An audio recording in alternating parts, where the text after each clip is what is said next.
I have a lot of mixed feelings about New Orleans, I would say.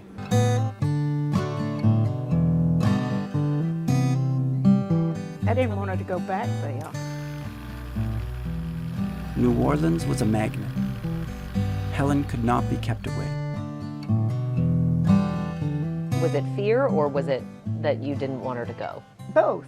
Both. Yeah, I didn't want to lose her, and it was fear. New Orleans, I think, is a dangerous place. Central City becomes the site of the city's first murder of the new year. Tonight, the NOPD investigates the fourth murder of 2007. Already, there have been more murders in the city of New Orleans than days in the new year. It was the sixth murder in less than 24 hours, and neighbors say it's evidence of a city where crime is out of control. She said she just had a feeling in her gut that something horrible was going to happen. Filmmaking is fun. People didn't think she was real because she was so nice and friendly. Helen was like this saint. A light went out in New Orleans.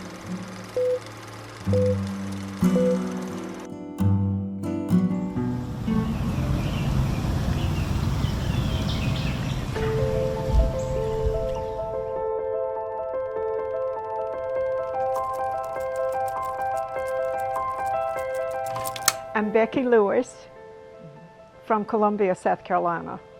And why am I talking to you right now? Well, I'm the mother of Helen Hill, Helen and Jake Hill, and Helen was murdered in New Orleans. So you're doing a story about her, I suppose. Is it hard for you to say that? No, it's a fact. I don't think so. I mean, thinking about this interview and going through that whole story has been difficult.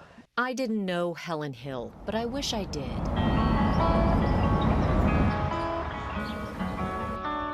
She grew up in Columbia, South Carolina, a perfectly southern college town with some beautiful tree-lined streets like the one that Helen grew up on. She captured it on film when she was young. We gave her a camera, and from then on she had a little camera around her neck all the time. I mean, she was always taking, she just loved it. It was magic to her. Her mother, Becky, and stepfather, Kevin Lewis, opened up a box of memories, literally, to share with me. There she is in high school. There she is getting married. Oh. That was what the dress that she was buried in. I always miss Helen, but I don't have to think about that awful thing that happened, that tragedy in our family. I don't have to dwell on it, and I think I've been thinking about it a lot since you came. I know, I'm sorry, but I'm also always happy for people to hear about Helen and to know what a wonderful person she was, because she really was special. If most of us live our lives swirling around in shades of gray, Helen lived in full color. She didn't want to grow up. Yeah. She did not want, she kept a journal, and she always talked about finding the good in people and not looking at the dark in life. She loved carnivals and the state fair, the chickens and the pigs, and a famous circus-like peanut store in Columbia called Cromer's. She would bring me sometimes to this store that she loved to go to as a kid that made circus supplies, so that's where she learned about cotton candy and decorations and different things. Helen's love of Cromer's makes sense. Her family says she loved the cotton candy parts of life. Things that were bright, deliciously sweet. Things that made you wonder how they are the way they are. Like how tiny sugar crystals almost magically turn into cotton candy's ethereal threads. Around age 10, Helen started documenting those cotton candy moments on film, sometimes literally. I make short, independent films. In the film world, Helen is best known for the tiny paper puppets she made with bodies that move and eyes that blink to build stories in part through stop-motion animation. Oh, okay. Becky shared some of those with me. Some of those paper puppets starred in her film about making films. This is a Super 8mm film. And she wasn't just a filmmaker, she made a lot of visual art, and she was very, very creative. I loved that she was a filmmaker. It was something she was really meant to do. You made me feel so alive. I'm gonna miss you when I go. So goodbye. That's Paul singing in Helen's film Bohemian Town. He and his band called Piggy played the soundtrack for many of her projects. They collaborated on everything. They were a team. Where else can you get coffee and a beignet at 3 o'clock in the morning? And free red beans and rice on Monday evenings. Say, let's go back to New Orleans. They lived here 3 times because, well, it was a perfect fit for Helen. It's a town with its very own annual carnival. It was the city that fed her imagination.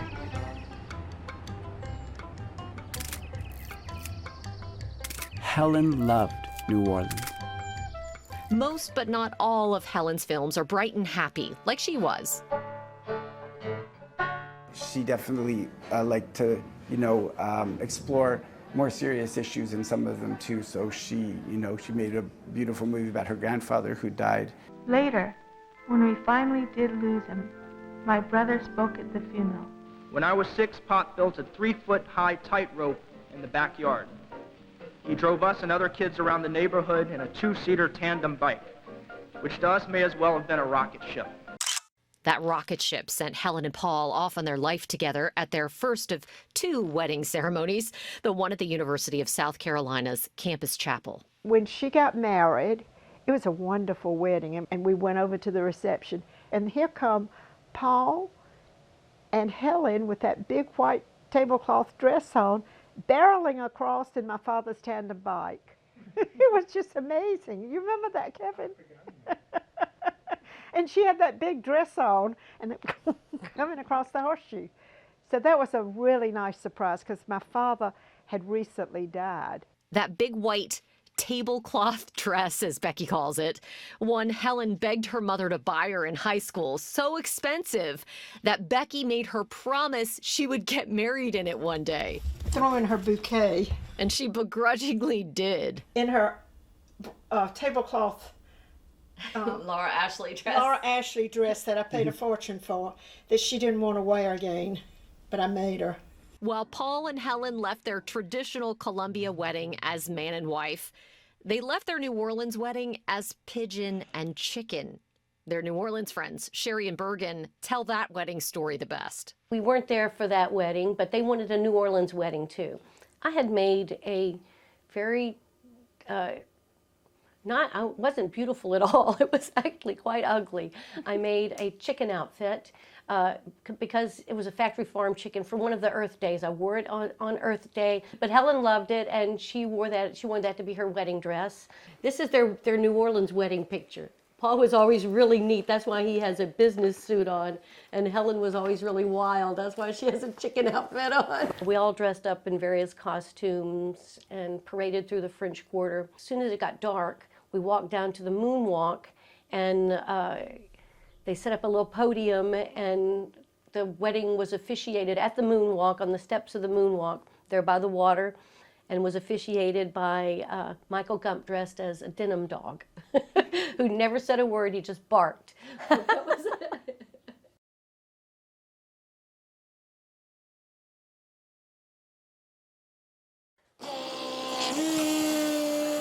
It's just so interesting that you're a clown. I'm QT the clown, big cute little T. I don't do the fanciest because I usually have a crowd of kids, but I put on the fanciest show, I guarantee you. Another picture of Helen and I being clowns together. Children, don't tremble. I saw it rain for 3 miles. Paul's an artist/physician. Worked as a family doctor here, and then I actually had my own clinic here with another doctor in Tremé for about a year or 2 until the hurricane. I've always worked in the community health center world or clinics that serve low-income neighborhoods. So it's just something. It was the reason I went into medicine was to do that in the first place. It was Paul, Helen, and their pet pig, Rosie. Rosie, of course. Rosie. She was a really nice pet. But now they wonder if Rosie may have played a role in Helen's murder. But we'll get to that later. She invited us to an Easter party, and she had made a basket full of those plastic Easter eggs, and inside each one of them, she had written, "We're having a baby." How Helen doted over her little nursling. We just loved him so much. We were like crazy parents, like all parents are, right? Mm-hmm. They named him Francis Pop, what Helen called her grandfather. Becky says she used to joke with Helen about it. I said, Helen, you know, he had a real name. Does he look like her? You know, I just talked to somebody today who's the picture of him and said he looks exactly like Helen, and a lot of people say that. Yes, there's a very distinctive trait that they share, and I call them the Hill eyes. My last name is Hill, Helen's last name was Hill. Mm-hmm. And there's a certain sort of very beautiful blue eyes that are shaped a certain way that runs in the Hill family. Jake, Helen's brother, has them. They also shared a love for New Orleans. But when Hurricane Katrina was on its way toward New Orleans, we guessed that nothing would happen. We took the baby, the pig, but left the cats behind with lots of cat food. They evacuated to South Carolina and moved into Becky's house. That year, Helen told friends they were living in exile in South Carolina. In fact, when they were in South Carolina, she started a postcard campaign. Why should we move back to New Orleans? And people wrote all the reasons why they should move back to New Orleans and sent them to postcards so she could present those all to Polly to make sure he knew that so many people wanted them to come back to New Orleans. Becky begged her not to go. I don't know. I guess I think that were there bad things happening in New Orleans at that time? Yes, there were. Alarmed at the disturbing return of violent crime with 5 young people shot dead in a single incident over the weekend. We need to see the harbor police and the levee police and the bridge police and every other kind of police assisting post-Katrina to make sure that hurricane crime isn't the crime that finally wipes us out. A murder in broad daylight. 2 men gunned down in Central City. The National Guard moves in, responding to the mayor's appeal for help. Despite all of that, she definitely really wanted to come back, that's for sure, after Hurricane Katrina. So they packed up their car, Helen, Paul, Poppy, and Rosie, and moved into this double in the Marigny. Helen had a film to finish that had New Orleans ties, and she wanted to help the city rebuild. What is it about Helen that seemed to draw people? Her excitement about life and the way she made everyone feel special. Everyone felt like Helen's my best friend. Helen was their best friend. She might be dead. Please come right now. Please, God, please, God, please, God. It was January the 4th, and it was a beautiful day. I was out walking, and Kevin met me at the door, and he said, I think you told me or something. I said, oh no. And I called Paul. I said, Paul, this isn't true. And he said it was. It's very rough. I first met Sherry and Bergen in 2007. She went quick, and it probably didn't hurt, but it hurt him very badly to hear her cry out. Oh, it was horrible. At 6 o'clock in the morning, I think somebody from the hospital called and said, you need to come here because your friend Paul is going to have surgery and he needs you to take the baby. I'm like, what? What's happened? She said, your friend Paul, he's been shot and is going to have surgery. And all I could say was, what about Helen? What about Helen? They wouldn't tell me anything. His wife lay dead next to him, a gunshot wound to her neck. On January 4th, 2007, Helen was shot and killed by an intruder in their home. Paul says he was shot 3 times, shielding Poppy, hiding in the bathroom to protect him. Before Katrina, this house where Paul and Helen lived was in a neighborhood considered safe. Helen's murder made national news. She was one of 6 people murdered in 24 hours. No one feels safe. Come to this day with 6 murders in 24 hours. It's just a horrible thing, not only for the citizens, but for the men and women's department. Crime had been down after the storm, and as the violence started to come back, that enraged a traumatized New Orleans. that was still struggling to recover. I'm not really sure everyone understands how hard it is to live in this city every single day. I remember it well. Riley says the recent murder here in the Marigny appears to be a random act of violence, something that makes the surge in murders even harder to handle. Helen was murdered less than a week after a beloved high school band director named Daenerys Shavers had been gunned down too. When Shavers was shot and killed in his car in the 2600 block of Dumaine Street.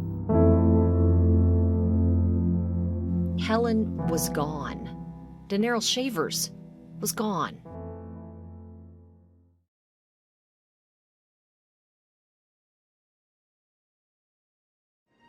"48 Hours" profiled both killings in an episode they titled "Storm of Murder." Officers found the body of 25-year-old Daenerys Shavers lying in the middle of the street. My name is Nikita Shavers. I am the younger sister of Daenerys Shavers. I'm the founder and executive director of the Daenerys Shavers Educational Fund and director of Girls NOLA. When did we meet? Ooh, we met back in 2007? Yeah. Yeah, that's a while ago. It's a long time. Yeah. We coming up on our 20th anniversary. That's crazy. And you're all grown up now. I mean, all grown up. You were, how old were you whenever Daenerys passed? I was, I believe, 18. Nikita was thrust into activism when her brother died. He was a really talented snare drummer for the Hot 8 brass band. The Hot 8 brass band plays with a heartbeat, known as 25-year-old Daenerys Shavers. Thursday night, that heartbeat went silent. Always had a smile on his face. The Hot 8 were on tour with Spike after Katrina. He came out the Hot 8, so he and Spike got really close. Oh. So Spike Lee, when he was filming When the Levees Broke, Daenerys is the one, if you go watch it, he took him on a tour through the Lower Nine, showed him like our house, where the levee broke and everything. And so by the time that one premiered, he had already died.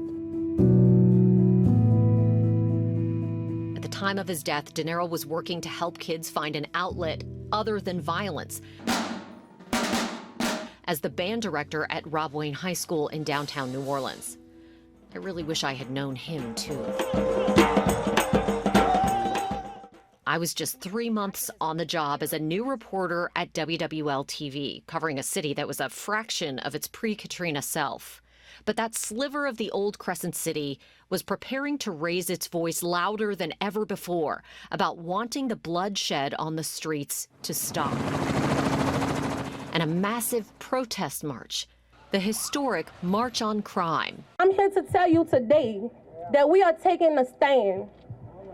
We taking our city back. I was a baby, and I didn't know if I had all the right words to say. I didn't know, you know, if I was doing all the right things, but I knew that my heart was pure and it was full. And I knew that we all felt the exact same way in that moment. We wanted change. We deserved answers. We deserved a better city. Thousands of people from all corners of New Orleans marched through the streets to City Hall that day. Nikita was headed back to college, but she literally turned around and pulled up just in time to speak to the crowd. I ask that you not let the death of my brother, Mrs. Helen Hill, and all the rest of my New Orleans citizens go in vain. They wanted more from then Police Chief Warren Riley, DA Eddie Jordan, and Mayor Ray Nagin. Gives me goosebumps just remembering it. Today I want to say, shame on you, Mayor Nagin, Superintendent Riley, District Attorney Jordan. You have really let us down. I was feeling sad and angry, so I was glad somebody was expressing that too, you know. In a weird way, it made me proud because Helen was a social justice advocate herself. I think she would have liked that her death was at least energizing some people for a good cause. But she was also being buried that same day, and the cold reality of that was she was my sister, and I was happy that this other good thing was happening, but I was, it was sort of a distant thing. That same day, her family laid her to rest and celebrated Helen's life in South Carolina. Jake spoke at her funeral just as he did at her grandfather's. The pastors were certain he was in heaven, so I thought about what my mind could not imagine. But Isaiah and St. Paul said it best of all when they said, "No eye has seen, no ear hath heard, nor has it entered into the mind of man what God has prepared for them that love him." Helen is buried in Columbia, South Carolina, where she was born, and her grave is right beside her grandfather's, who she was really close with, and it's in a beautiful cemetery under a beautiful big sycamore tree. Then she used to take me there to see her grandfather's grave. She really liked it there. I think I came out here on her birthday. I came out in May. Becky took me there during our visit. The flowers don't last, but I usually try to take daisies out here. She loved daisies. It's right there. You can tell she's got on the little Florentine blue and white dress. I remember they brought her back. At some point I saw her, and I saw the neck wound. She didn't look at all like Helen because there was no life in her. All right, everyone, Helen loves jazz funerals. We're going to celebrate her today. Went as a clown with patches from Helen's work. Most of the people here didn't get to go to South Carolina for her funeral, so it's really their first chance to really say goodbye to Helen. We made Jake a Grand Marshal outfit, so he was the Grand Marshal. For my nephew Poppy's sake, he can't go through life knowing that the killer of his mother and the person who shot his father 3 times in front of him is still out there.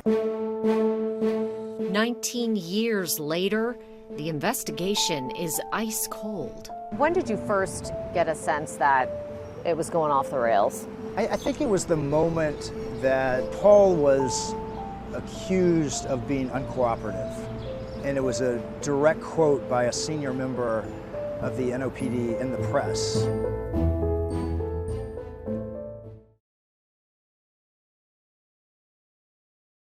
Next on Eyewitness News. A New Orleans charity doctor is in stable condition and his wife is dead. I'm just sick to my stomach to think that something like this happened this morning. The reality is there really are no safe harbors right now. I'm not a superstitious person, but there were so many premonitions or warnings about it was so violent then. Police found an unidentified man lying on the sidewalk. He had been shot several times. 3 of the 4 murders with young black men shot and killed on the streets. Neighbors say it's evidence of a city where crime is out of control. She said she just had a feeling in her gut that something horrible was going to happen. She was one of the most selfless, genuine people you would ever meet. And her husband, Paul, was and is too. And they were just absolutely made for each other.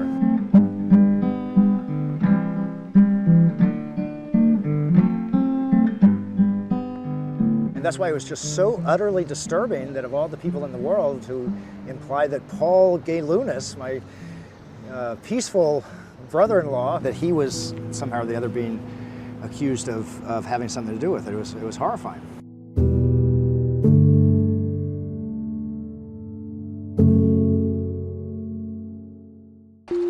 Filmmaking is fun. People didn't think she was real, that she was so nice and friendly. Helen was like this saint. A light went out in New Orleans.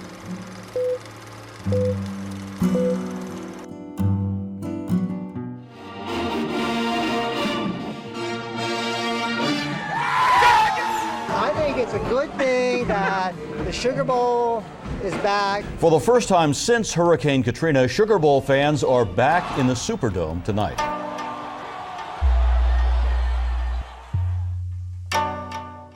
That night, it felt like a real New Orleans party, like the city used to host in its pre-Katrina days. At that time, it seemed like somebody, somewhere, I don't know, maybe the nation as a whole, was holding some sort of imaginary checklist of things that the city needed to do in order to reach recovery. Drain the city, check. Clean up thousands of piles of debris, check. Reopen the schools, check. The Saints return to the Superdome, check. Bring the Sugar Bowl back to New Orleans, check. Make the city safer.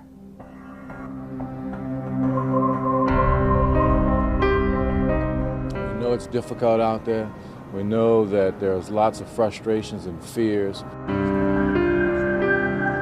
Until our criminal justice system gets to the level of just some parish or the federal government, we're going to have problems.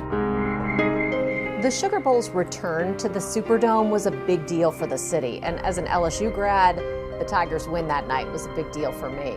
But by kickoff, 4 people had already been found murdered in New Orleans. Back-to-back murders in broad daylight shake up 2 New Orleans neighborhoods. It's just ridiculous to me to see what's going on. I am Jake Hill, and Helen Hill was my sister, who was murdered here in 2007. You still hear her voice and things? Oh yeah, she had a very distinctive voice. Well, you know, on Mardi Gras morning, we were walking to go catch some praise. We were walking a few years ago. Accidents happen, and why I should accidentally fall in love with you. So does her husband, Paul Gaylunas. You can hear him singing on many of Helen's films. Why are we talking to you today? Well, I mean, I think it's because you've shown an interest in introducing my wife Helen's murder case. I've been working with him and Helen's family for almost 4 years now on the case. It's been a lot of discouragement, meaning there hasn't been any developments for many years. We would classify this as a heater case, a high-profile homicide. This statement is in reference to his knowledge of the murder of his wife, Helen Hill, which occurred on January the 4th, 2007.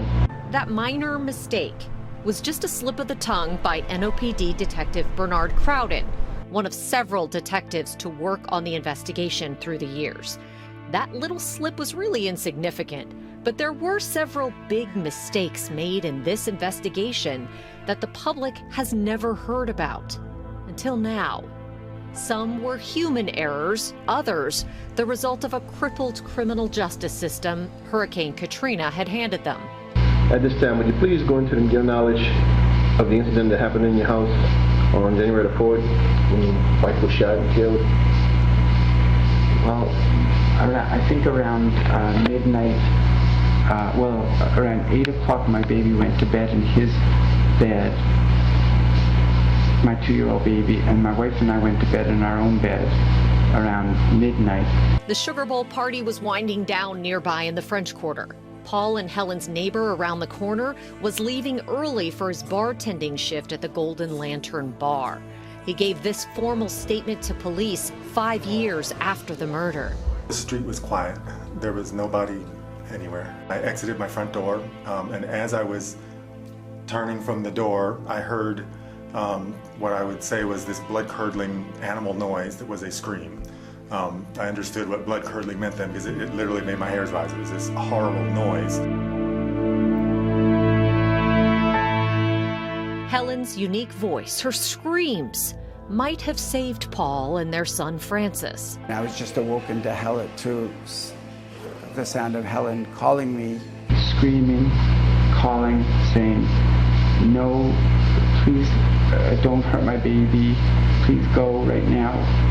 And I thought she was having a bad dream. It was one of these shotgun houses where everything was in a line. I went to the next room and my wife was screaming and calling for help and struggling with a black male with short hair, and I heard a gunshot.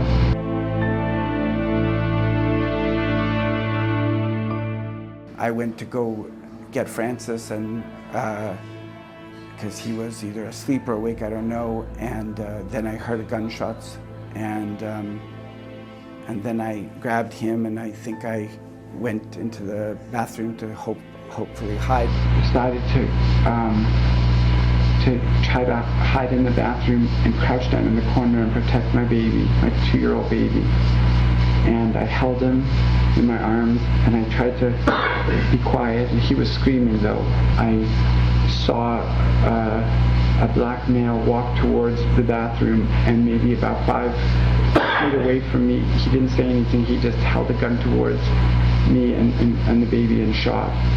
Shot several times, like directly at me, and I mean, it's completely unbelievable because, you know, he could have just put the gun right to my head. The next thing I knew, I felt blood pouring beside me.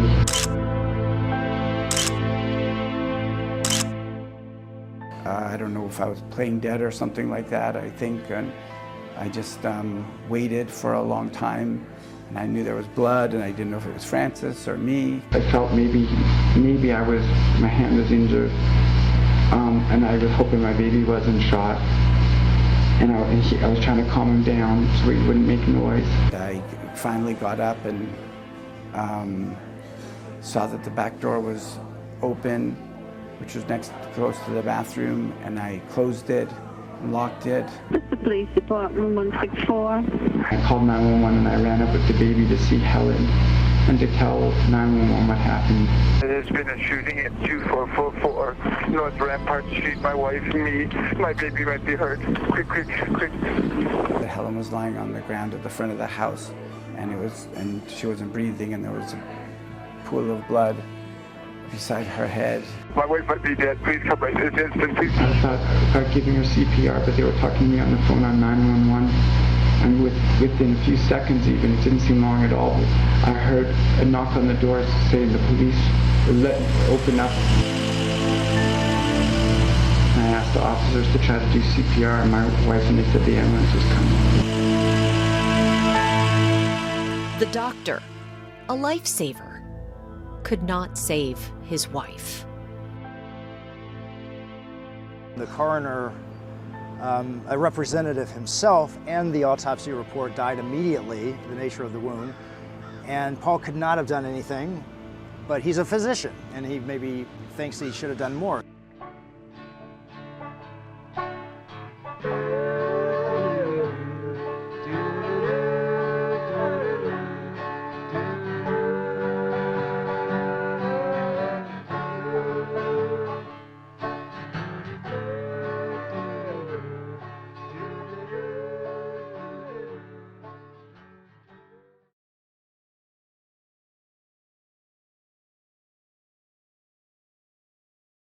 I really don't think there was a gap between when I heard that scream, or not much of a gap between when I heard that scream and when law enforcement arrived. It was very quick. I'm calling because there is a break-in at a bed and breakfast, Sweet Olive on North Rampart. It's an armed break-in. These calls to 911 from the old Sweet Olive B&B down the street were made just minutes before Helen Hill was shot. Someone just tried to break into the house. This is a bed and breakfast, and he woke up one of the guests, and he had a gun. What was the Sweet Olive bed and breakfast like? Funky. Yeah. Common bath of about 7 or 8 little rooms, small rooms. A bathroom with a tub surrounded by candles. Everything was really nicely funky. William Finnan and his wife True Faust were staying at the B&B that night. He was the chaplain at Southern Methodist University then. He brought a group of students to volunteer in the city's rebuilding effort. The Finnans were heading back home that morning. True had been working on some writing, and I was sleeping. Mm-hmm. She heard a knock, and I assumed she was already awake. And when she got up, she woke me up and went to the door. I remember saying, "Don't open the door." She opened the door, and the light flooded the room. There was no one standing there. Less than a minute later, knock on the door again. I said, "Don't open the door." She opened the door, and she screamed, "He's got a gun." I was right behind her. He hit the door, she pushed on the door, I pushed on the door, we did the latch, and ran to the bathroom. He was inside the bed and breakfast. Yes. Both the Finnans and the B&B owner called 911 that morning because William initially gave 911 the wrong address. 2900, I believe. It's really 2460. Police records show 4 police officers arrived, 2 responding to each call. In the days that followed, True Finnan, a writer, composed her memory of that morning in this narrative that William shared with me. She writes, quote, "While we're standing in the kitchen, one of the officers starts. Did you hear that?" We assumed that the open window in the kitchen and the beads, the Mardi Gras, not the Super Bowl beads that were on the outside, indicated that he'd come through that window. Police saved 2 strings of Mardi Gras beads from the scene of the bed and breakfast break-in as evidence, one found by the open kitchen window, the other by the back fence. In 2014, 7 years after the murder, the NOPD case file indicates the State Police Crime Lab tested those beads for DNA. While they were there investigating that is when the 911 call happened from Paul after Helen was shot. Please come right now. Finnan says he, True, and the owner of the B&B followed police a few doors down to the scene of the murder. Quote, "I hear this keening kind of crying that makes me think they've cornered the man. He's on drugs, he's wailing, they've got him trapped." The woman, the policewoman, came out and said, I need someone, I need a blanket. I need someone to hold the baby. True writes, quote, "Everything is happening fast, but I noticed this, like you'd notice a fragrance. On the next stoop, lit by the strange incandescence of the streetlight, crouches a young man covered in blood. He's been shot 3 times, once in the face. I realize that it was this man's voice that I heard earlier. He's crying, clinging to his son, also covered in blood. Our eyes meet, and he turns his head away, isolated in his loss and pain." If Helen's killer was the same man who tried to break into the Finnan's room at the B&B, that means 2 people are known to have seen his face that night. I remember him as being medium height and African American and with short hair. Paul Gaylunas. I didn't see the guy. And True Faust Finnan. It's a young black guy with a gun. I slammed the door really quick. It's got a lock. But as far as I know, he's in the hall with a gun. Quote, "He was slender, about my height, 5'6" or 7, with a bright yellow nylon do-rag tied on his head. He had a thin face, reminded me of Snoop Dogg, only not that tall," she writes. The B&B owner repeated True's description to the 911 operator that morning. Black man, about 5'8", skinny, looked like Snoop Doggy Dogg, yellow cap, light skin black. What colored clothing? Darkish colored clothing. The police report says True told police the gun was small, silver, possibly a revolver.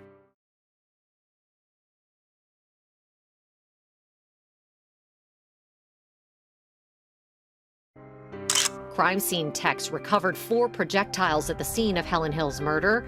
It took police until 2018, 11 years after the murder, to analyze them. This ballistics report says they were .38 caliber class ammunition, bullets that are commonly used in personal handguns, like revolvers.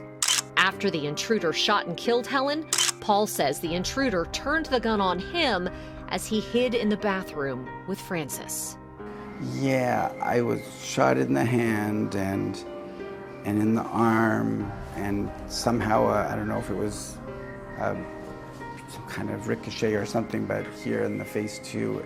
So I'm not sure if it was 2 or 3 times, but I very much was minimally injured. I mean, it took a few months to get my strength in my hand back. His arms kept 2-year-old Francis safe.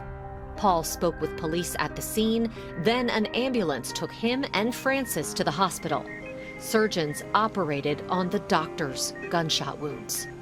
The supplemental report of NOPD Detective George Wagasback notes that at 1:50 p.m. on the afternoon of the murder, detectives interviewed Gay Lunas in the recovery room at the hospital. Then they took a taped statement from him 2 days after the murder. This is the statement of Dr. Paul Galianis. After you got out of the hospital, did you go back to the house? No, or? I never went back to the house. I couldn't go back to the house. My family and Helen's family came, and I think it was in Metairie or someplace like that. There was a hotel that we stayed in for a couple nights because I didn't want to go back there. He took Francis to South Carolina, staying at one of the childhood homes Helen grew up in while they laid her to rest. I didn't grieve as much as I should have grieved, maybe at that time, because my whole raison d'etre was to get Francis Pop in Columbia. I wanted him here. I wanted him growing up where Helen had grown up, and I failed at that. Paul and Poppy, as they often call him, then went back to Canada, where Paul grew up. He also was concerned for his personal safety and that of Poppy, even when he was in Vancouver, Canada, because he thought that as the only living witnesses to what happened, at least in their house, that he was a target. 3 weeks after Helen's murder, the Times-Picayune reported that Police Chief Warren Riley had told a local TV station that Paul wasn't cooperating with investigators. And that word was used, uncooperative, which everyone knows has a lot of meaning, because people immediately jump to the conclusion that the reason he's being uncooperative is because he had something to do with it. And Paul, as the husband, of course, was the first person they needed to clear, because the husbands are always a suspect. The police report does not mention any unreturned phone calls to Gay Lunas or attempts to contact him that went unanswered. But it does read, quote, on Wednesday, January 24th, 2007, at about 12:25 p.m., Detective Crowden spoke to Paul Gay Lunas, who wanted to express his concern and dispute television reports, which stated he was unwilling to cooperate in the investigation. That was the implication, that I wasn't cooperating. I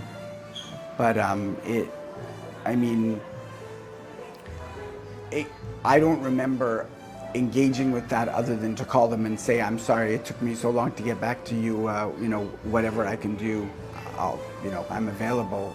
Jake says he was talking with New Orleans police, asking for updates regularly at that time. You just sort of take for granted that your sister's always going to be around. It's bizarre. She was shot. Who would shoot her? He pressured police to do more to figure out who killed Helen. In nearly 20 years, police have never publicly named any suspects, but they got close. And it turns out mistakes made in those early days may be to blame. There was obvious concern that there was something wrong with the DNA. And they didn't know exactly what, but they knew that they needed to arrange a meeting between us and them. And that's when the depth of the disaster that had happened with the DNA became evident.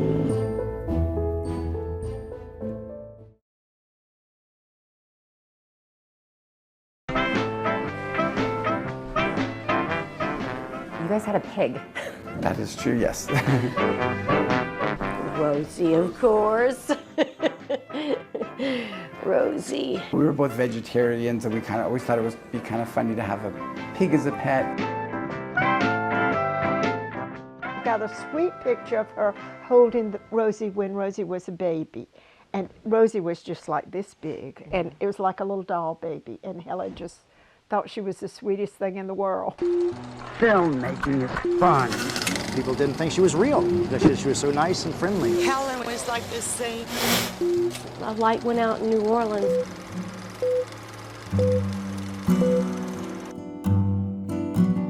Filmmaker Helen Hill made this film for her husband, Paul Gaylunas. It's called Your New Pig is Down the Road. Paul calls it a treasure map to their new pet pig.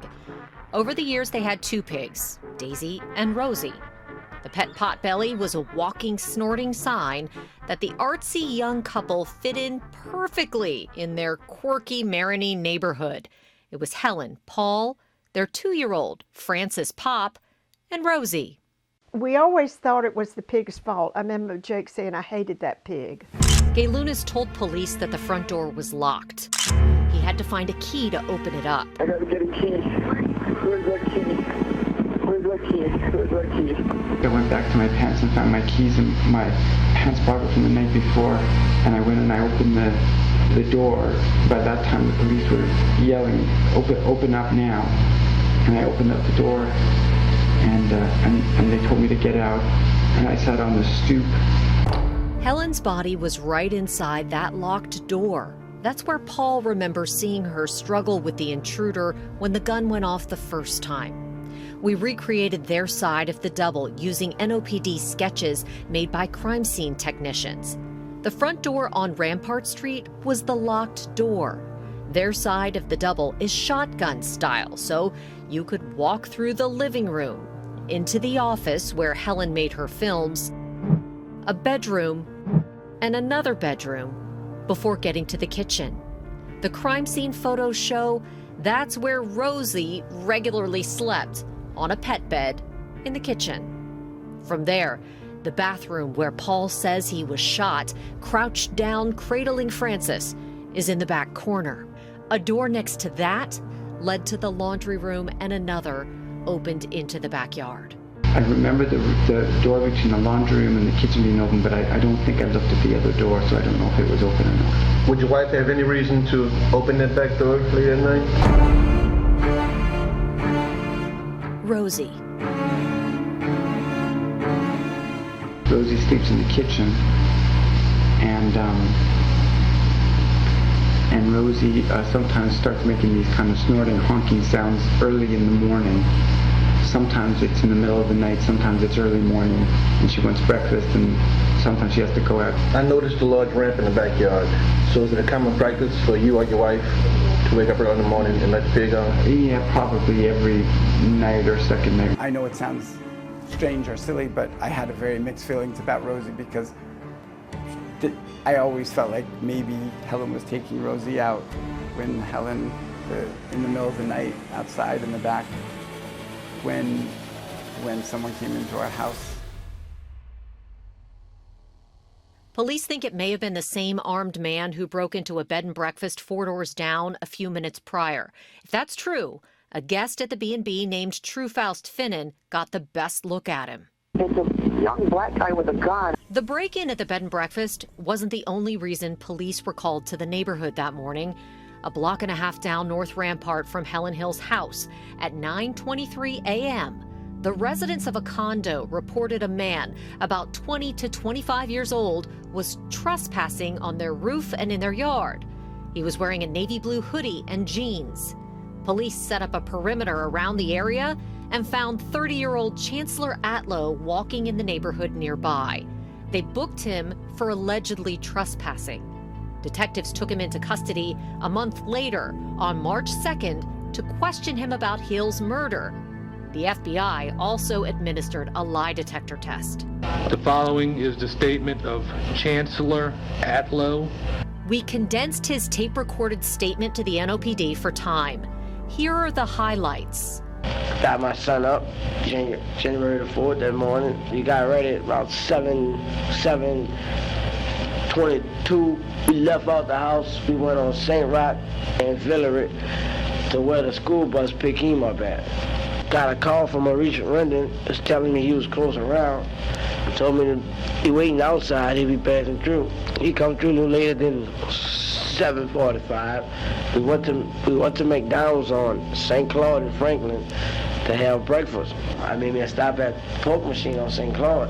When I left out the ballroom at the poker machine, I see a police car. As I was getting closer to Marigny Street, walking towards Elysian Field, police car pulled up and put me in a car and told me I fit the description. I was somebody that was in a yard or whatever, trying to break into something. I was in a yard that was laying on top of a shade under a house and supposed to be that jumped the fence. They say I fit that to a T. 2444 North Rampart is where this murder happened at. Had you ever been inside of that house? No, sir. You've had no contact with the people there that you know of? No, sir. So there's no reason that any kind of print or DNA, anything? Yeah, okay. It shouldn't be there, sir. I asked you if you would voluntarily give a buccal swab to where we could get a sample of your DNA. You agreed to that? Yeah, I was glad to help you with that. Okay. Atlow's arrest record is riddled with drug charges. Police records say he was known to deal marijuana, use it and other drugs, cocaine and heroin. You can see here on this report about the FBI's lie detector test that Atlow kept falling asleep, leading agents to call it inconclusive. But he repeatedly denied the trespassing, denied knowing Helen Hill, and denied any involvement in her murder. He also had a pretty solid alibi.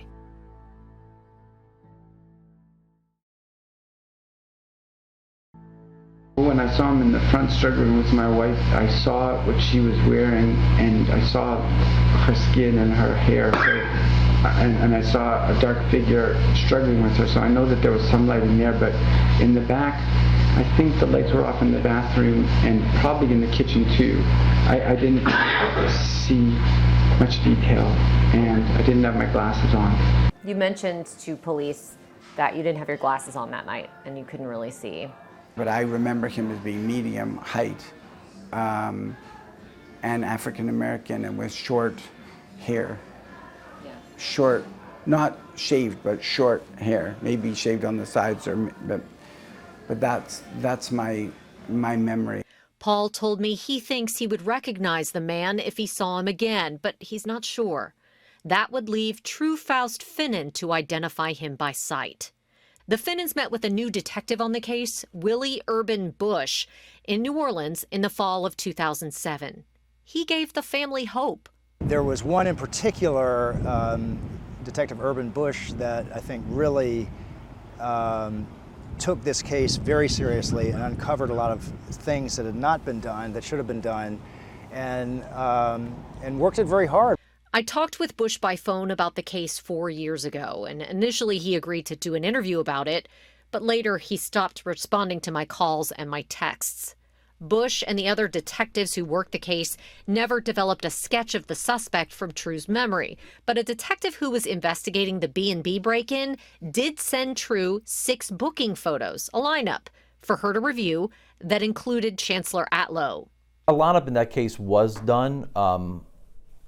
The occupants were from out of state, so the detective that initially handled that investigation conducted a photographic lineup with a suspect that had been developed, but no arrests were made in that case. True returned that 6-photo lineup to police with this written on the back of it. Quote, "My initial impression was of a shorter Snoop Dogg, but the closest one is the upper right-hand man." That upper right-hand man, an inter-office memo states, was Atlow. But True also said she wasn't sure. She wrote, quote, "It's frustrating to me that I can't remember more about him. I saw him for less than 2 seconds. He was built like the upper right-hand man, slender, about 5'7" or 8. This man seems to have the same build. I can't remember facial hair or not. I took in so much in that brief instance, I opened the door. Slight build, lighter skinned black man, a smallish silver gun, possibly a small revolver that fit his build. The bright yellow do-rag. There was the intensity of the moment that of course is lacking in these photos. But the intensity was that of a jackal, not a wolf. He seemed slight and predatory and not brave. I wish I could help more. We're going to try a hypnotist." True's 911 call and her written words are now all that remain for detectives. Was it important to her to help in the investigation? Critically. Oh, most definitely. She had written me a heartfelt letter saying that she did not understand why she was not interviewed, why she didn't do something like a sketch, because she had a good look at him. True was diagnosed with breast cancer that would spread throughout her body not long after Helen's murder. Yeah, I think she felt bad that she maybe could have helped, and she realized the case had not been solved. She did 2 chemos, wouldn't do surgery. Very hard-headed woman. And wouldn't do radiation. And 16, 17 months after she was diagnosed, she passed away.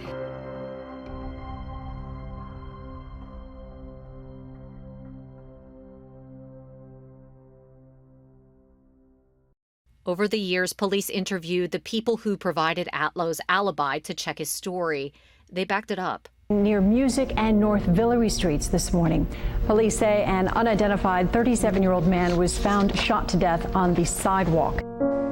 6 years after Helen Hill's murder, Chancellor Atlow was killed in the 7th Ward with a single gunshot to the head. Another deadly shooting. In Helen's murder investigation, police checked out a number of tips to Crime Stoppers and national crime shows that featured her case.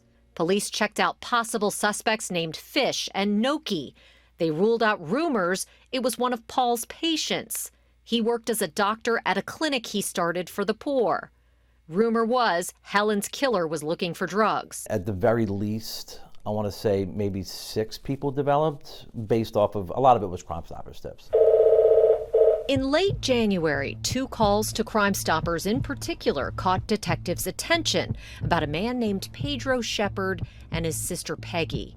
One said Shepard was, quote, wanted for murder in Houston, always carries a handgun. He allegedly shot a woman in a home invasion, and Peggy was an accomplice. Another told Crime Stoppers the Shepards would be moving out of Louisiana January 21st, but police could find them at a FEMA trailer where they were staying on South Galvez Street at 5 p.m. The police report says the violent offender warrant squad went to go find them at that time, but the Shepards weren't there. There was a couple little leads that they would tell us about, and they said that they investigated them, and then nothing came of them. They said it was didn't lead anywhere. Police asked Paul about Pedro Shepard.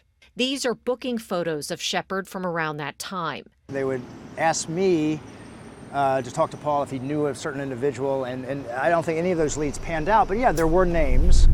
The Crime Stoppers caller was right about one thing. In early 2007, Pedro was on the run from a murder charge in Houston. Pedro Shepard. Court records and news reports say he shot a man 4 times in the back with an AK-47 in a turf war over drugs. Court records show he was in New Orleans and North Carolina in 2007 before police caught up to him back in Houston in August. He's currently serving a 30-year prison sentence for murder. I asked to interview him through the Texas Bureau of Prisons about his time in New Orleans, but he declined. It's unclear if New Orleans police ever questioned him about Hill's murder. But the case file does say the NOPD talked to his sister Peggy. She pointed the finger at another man who did not appear to meet the suspect description.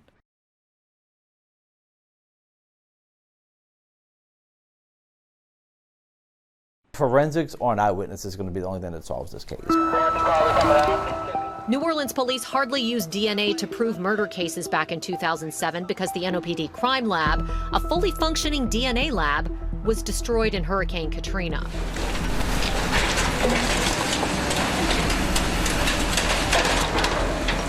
The city demolished the lab on Tulane Avenue with plans to build a new one. But more than 20 years after Katrina, The city of New Orleans, at times dubbed the murder capital of America, still does not have its own DNA lab. One of my biggest goals is to get the DNA unit up and running, so we're in planning mode. That was a news conference when Shamika Kelly was hired as the new crime lab director in January of 2023.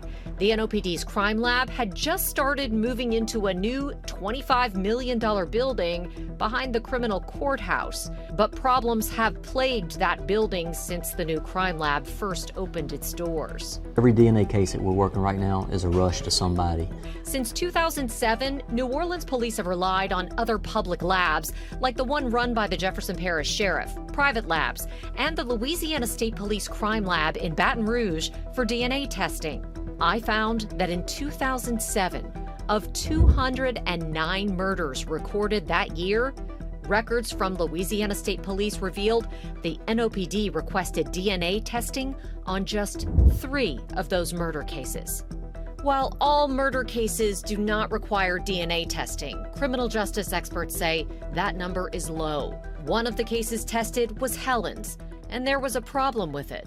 I was told early on that there was DNA evidence, but there was confusion by the police as to what it was. There was numerous articles of evidence that was submitted for DNA testing. There were some profiles that were gleaned from the items that were tested that didn't result in the identification of somebody. Police entered the DNA that was logged as evidence in Helen's case into a national DNA database called CODIS, but they haven't had any luck using it to identify her killer.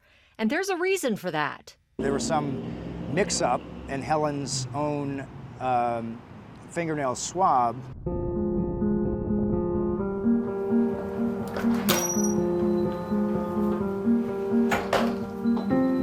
Hi, I'm Katie Moore.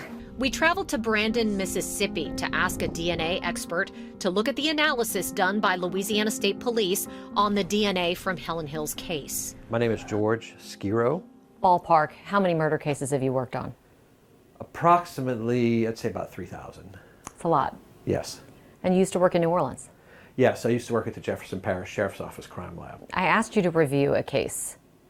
Yes. What case was that? That was the murder of Helen Hill that occurred back in January of 2007. The problems with the DNA that the NOPD hinted about over the years jumped off the page for Skiro, including testing done on a sample logged as a vaginal swab taken from Helen during her autopsy. It's unclear why or even if the pathologist actually did a sexual assault exam on her. Here's why. Well, my first impression was that there was a single source male profile on a vaginal swab, which would be highly improbable in my mind as to how that would occur. Explain. Well, the vaginal vault is a rich source of DNA from the female individual that it's taken from. And Helen's DNA was not on that vaginal swab. The report showed it only contained DNA from a man. So where did that swab come from?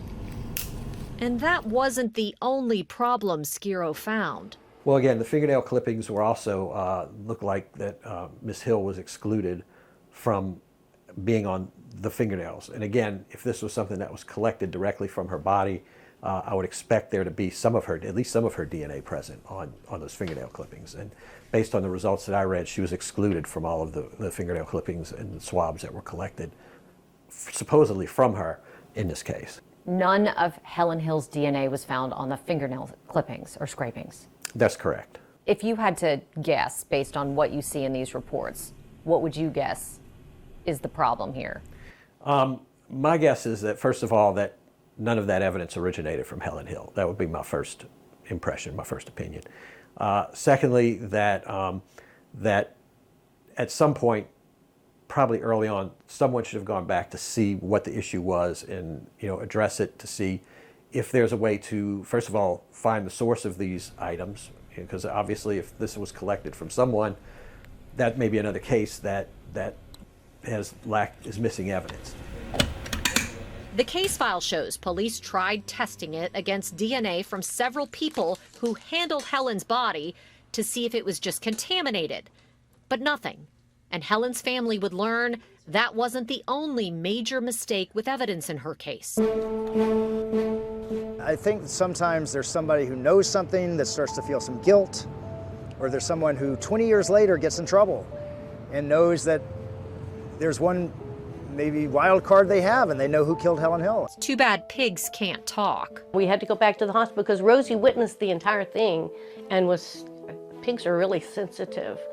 And she was really traumatized, and the news media was there, and the police officers and everything was roped off, and Rosie was in there screaming. I could hear squilling, and we got her. And Rosie was taken to the home of their friends, Sherry and Bergen.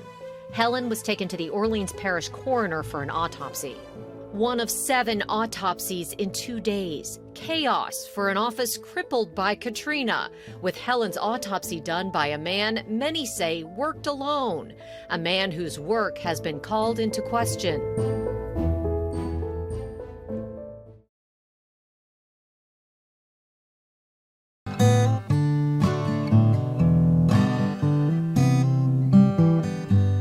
After you got out of the hospital, did you go back to the house? No, I never went back to the house. a lot needed to be done because Paul wasn't going back to that house. I couldn't go back to the house. How hard was that to pack up someone else's life, especially someone you were so close to? It was horrible, and to see the place on the floor where she had laid, because in the beginning it wasn't cleaned up. The hardest part was we couldn't find her wedding ring, and that was the big, oh my God, her wedding ring was like this, like a tiny little golden earring, a little tiny hoop. It was the thinnest little piece of gold ever. They took the jewelry off and left it in the house because it would have got something to do with evidence. It would have become evidence. They wanted to make sure that it was left in the house so that she could be buried in it. That was really hard.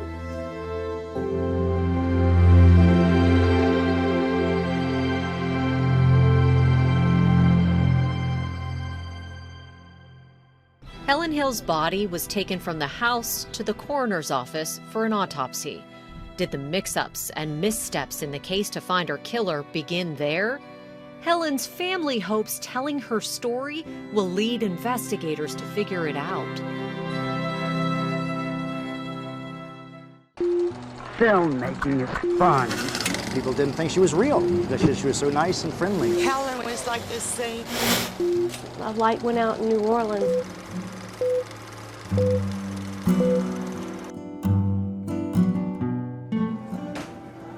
You don't come to New Orleans very often. Why not? Well, I guess this is my third time here since Helen died, and well, because it's a good question. I get anxious about coming here because it reminds me of Helen's death, and I don't feel physically safe here. When Helen was murdered in January of 2007, she was working on a film about handmade dresses that she found in a trash pile here in New Orleans before Hurricane Katrina. And I guess New Orleans doesn't look so bad to me. Helen had a history of finding treasure in the trash, including her friendship with Sherry Sund. Sherry was a neighbor when Helen and her husband Paul Gay Lunas lived in Mid-City. One day, Sherry saw Helen poking through the trash on the curb that she put out after a garage clean-out. And I went running out with popsicles.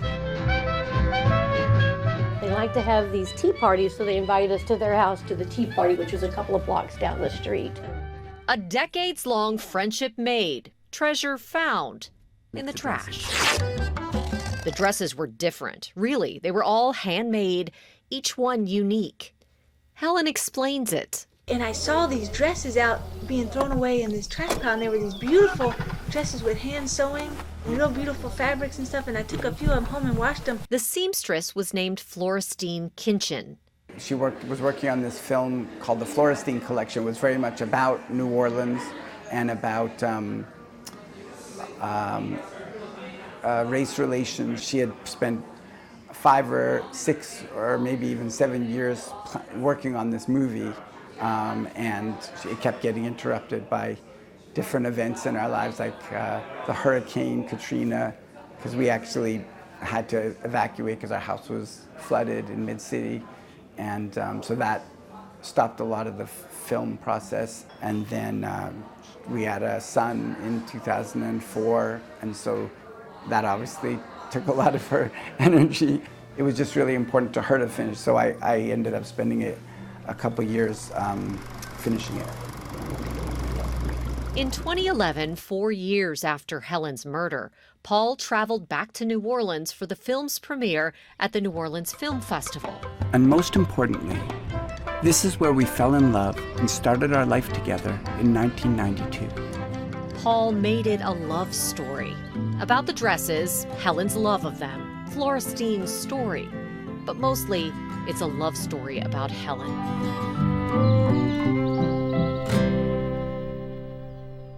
While Paul has only come back 3 times to New Orleans, barricaded by grief and fear, Helen's brother Jake has come to New Orleans more often. And I was talking to the lead detective every day, myself, and Paul was telling me that if they needed him for anything, he was there, and he would even come back, and he was traumatized. You know, he didn't want to come back. Jake kept tabs on their investigation over the years. I had a lot of sympathy for the NOPD because they were trying to solve this wave of murders, 6 in one day, in Helen's case, in facilities that had been converted into the homicide offices because this building was flooded. It's going to be a nightmare for us? Absolutely. Are we going to have some problems in court? Absolutely. Are some people going to get away who should go to jail? Absolutely. The NOPD was slammed, working out of portable trailers. The Orleans Parish Coroner's Office was no better off. That's where Helen's body was taken for an autopsy. The converted funeral home in Central City, a temporary home for the coroner's office for more than a decade after the storm. The original office drowned in the basement of the criminal courthouse. Look, man, this ain't CSI. You know, this is practical reality of forensics. Orleans Parish Coroner Frank Minyard says that reality is a cramped coroner's office with 2 trucks in the rear where they've been storing bodies since Katrina. He also has no forensic lab. That was in 2009. I interviewed Minyard for an investigative report on how the lack of DNA testing was handicapping the criminal justice system. Frankly, Helen Hill's case led me to do another report on it in 2026. When I came back to New Orleans, every year we asked for the crime lab to be rebuilt. Every year we asked for the DNA lab to be rebuilt. Those are decisions made above my pay grade, so we had to find a solution. It's still a big problem. But in 2007, it was much worse. And criminal justice experts say the most important DNA in any criminal case comes from the autopsy. When 6 bodies needed autopsies in 24 hours' time, including Helen's, a controversial pathologist named Paul McGarry was on duty. Paul McGarry at this point is a sort of infamous character because his work and his testimony has been tied to so many cases where there were, we now know, real miscarriages of justice that occurred. Thomas Frampton is a civil rights attorney who works to overturn wrongful convictions. Some of his clients went to jail for decades based on testimony from Paul McGarry. Do you swear that the testimony you're about to give is the truth, the whole truth, and nothing but the truth, so help you God? I do. There are dozens of cases that we've found where Paul McGarry's testimony either led to the wrongful exoneration of usually NOPD officers who engaged in wrongdoing when he would testify or opine favorably for them, or more common, led to wrongful convictions of people who were wrongfully targeted by prosecutors. I have heard that he was ornery, is a word I've heard, and that he did not suffer fools and probably didn't believe in protocols. You know, he'd been doing this a long time. Multiple sources told me McGarry did not work with assistants. He largely did autopsies alone, a direct violation of the autopsy performance standards set by the National Association of Medical Examiners. Those standards also say they should not do more than 1 or 2 autopsies a day. Records from the Orleans Parish coroner show on January 4, 2007, McGarry did 5, including Helen Hill's.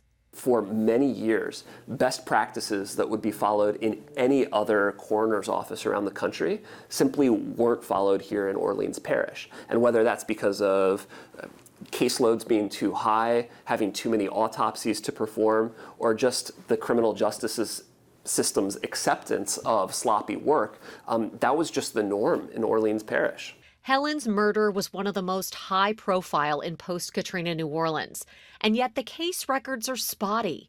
When I first started looking into it, I was only able to get a redacted copy of a police report through a public records request, and not much else because the case is still technically open.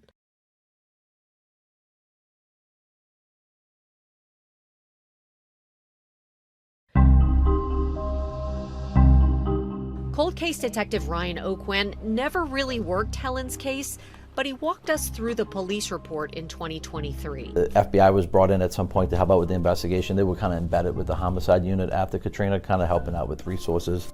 Oquan gave us an inside look at the rooms where homicide files are kept in the basement of the old NOPD headquarters on South Broad. Some of the homicide files were converted into microfilm like you'd find in a library. And a fraction of the files have been digitized using federal grant funds over the years. The NOPD has a mountain of them left to go. Where the Helen Hill case should be is, this is actually part of the file right here.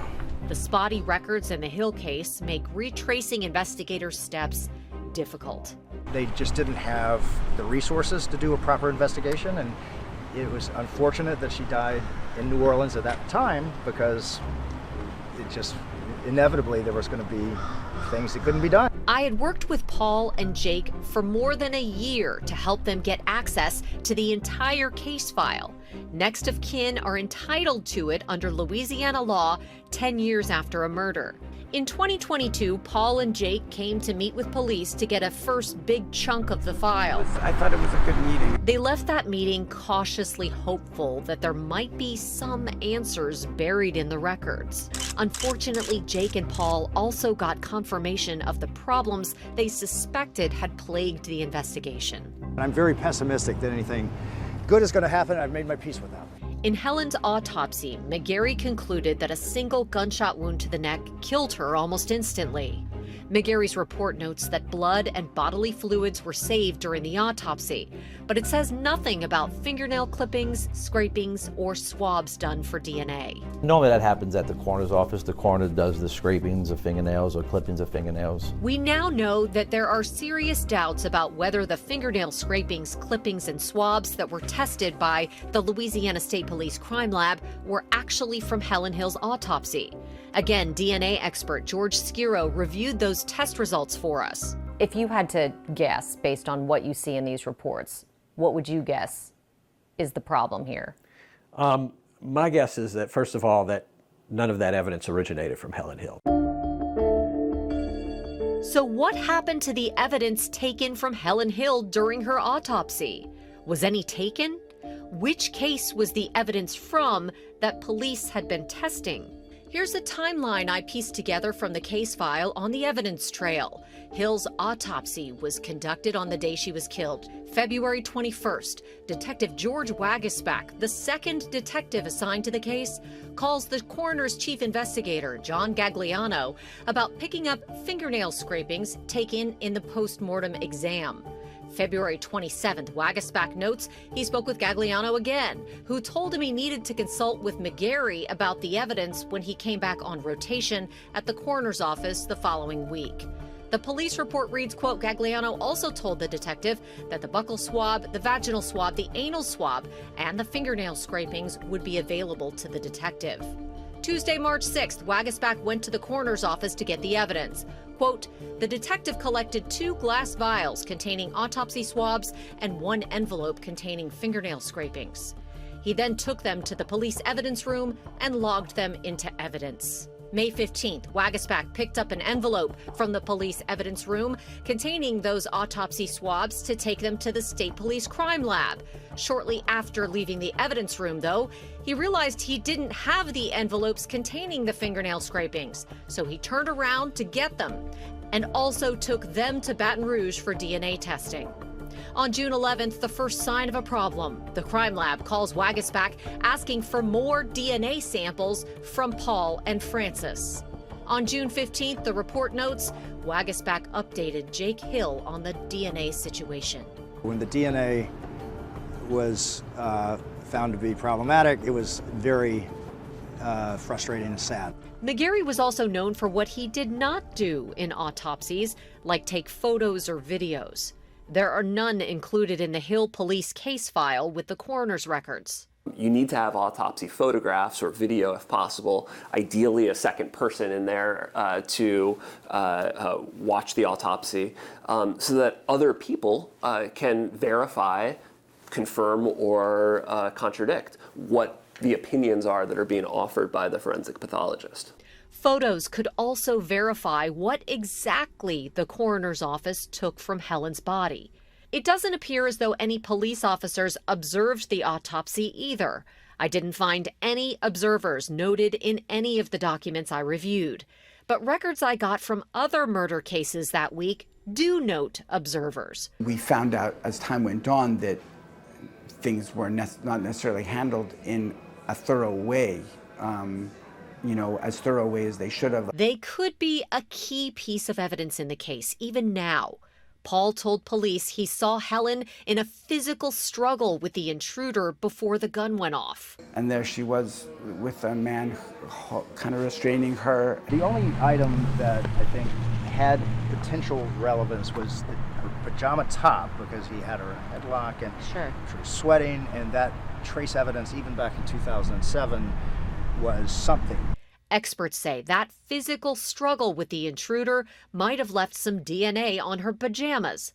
If they managed to find Helen Hill's evidence, what could they get from it now? Could they find DNA on the clothes, on the pajamas, if they were able to find them? Potentially, especially if, let's say, the person who came in, if someone did come in contact with her and they were bleeding, that person's blood could be on her clothing. If the person came and grabbed her, that DNA might be there. But then again, you're talking 17 years later, where there's some sort of what we call trace DNA, then it becomes less likely. But still, you test it and see. Yeah, you just never know. Right. If anyone could find them. That was what Willie Bush, Urban Bush, was searching for. Yeah. In the evidence room, could not find. It was missing. It's gone missing. Here's what I found in the case file about the PJs. Crime scene photographs show Helen with her pajamas loosely on at the scene. The pants were printed with a distinctive chandelier pattern on them.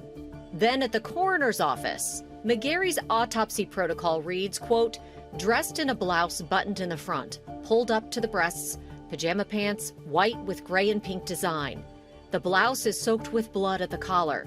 There is blood spatter on the hands and down the front of the pajama pants. Their final destination, unknown. I asked the Orleans Parish coroner for their logs tracking when evidence is collected and turned over to police, but a spokesman said those are not a public record. The wrongdoing that he was responsible for and his tarnished reputation sort of came about while he was still alive, while he was still working at the Orleans Parish Coroner's Office. He left that office in disgrace. News reports say Minyard fired McGarry in 2010 after he testified in a murder case that a man had died an accidental death, but he was really beaten by 2 NOPD officers. McGarry would continue performing autopsies in Mississippi until he died in 2015. All of this begs the question, if the DNA evidence the NOPD has been testing did not come from Helen Hill, as Skiro suspects, where did it come from? And whose DNA is it? It appears former NOPD cold case detective Winston Harbin was trying to figure that out. In 2014, he sent this letter to the State Police Crime Lab asking for help. Quote, My success in concluding this case is possible by first identifying who the donors are, which may lead me to the understanding of why and how contact was made. Lab reports say the DNA was entered into a national database, but it didn't match anyone in it. Remember, come to this day with 6 murders in 24 hours. It's just a horrible thing. Could the evidence from those cases have been switched or contaminated? Again, McGarry autopsied 5 of those bodies in one day. Detective Harbin had a portion of the spleen tested from the body of Kevin Williams. Coroner records show he was autopsied 2 hours after Helen. It looks like they attempted to get a DNA profile from the spleen tissue, but they were not able to obtain a profile at all. And where do you go from there if you're the investigator? Well, I mean, it depends at what point, like at that point, where his body ended up, because potentially you can still get DNA from bone and you can get DNA from teeth. So potentially there could have been other samples that could have been collected and attempted to be analyzed. Why Kevin Williams? We just don't know. But it appears that's where the digging stopped in 2014.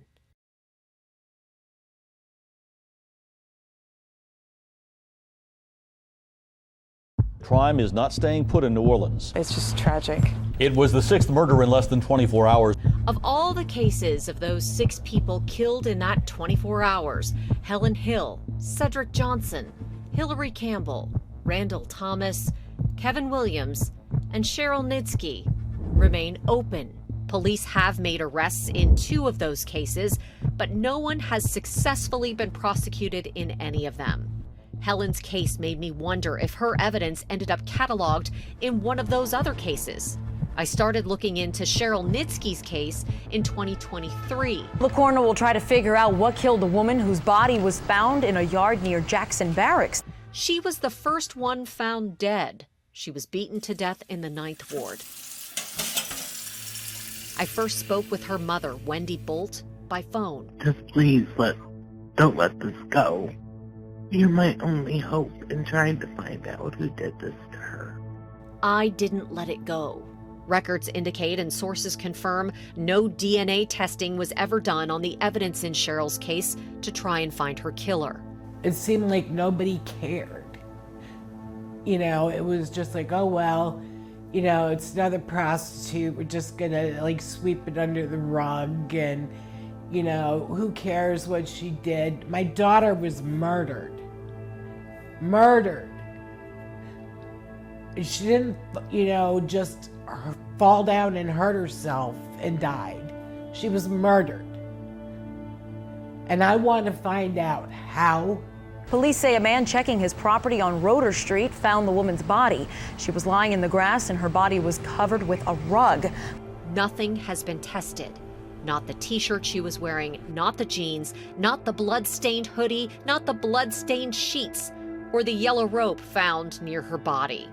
McGarry's autopsy report on Nitsky does mention a rape kit was saved, but evidence receipts from the New Orleans Police Evidence Room did not indicate that a rape kit was ever logged into evidence in her case. If you can legitimately not find something, legitimately, like you're out there actually looking, like you actually pulled the DNA, like you actually gave it, you know, then I wouldn't be this upset. I would say, you know, they've done the best that they can do.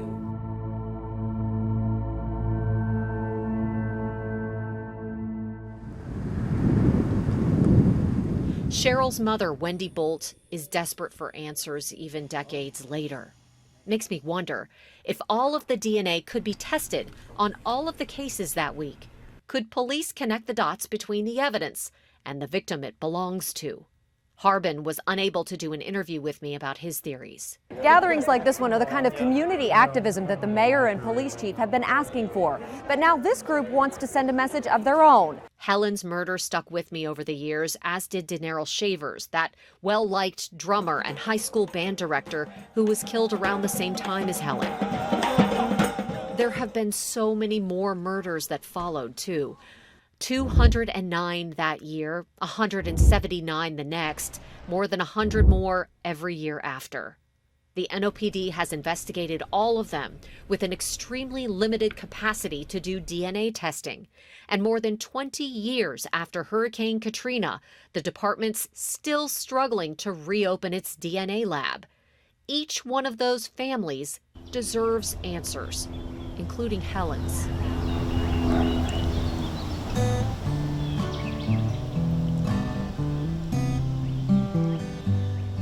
Helen's mother, Becky Lewis, isn't sure Helen's killer will ever be found. There's a lot to remember and to forget.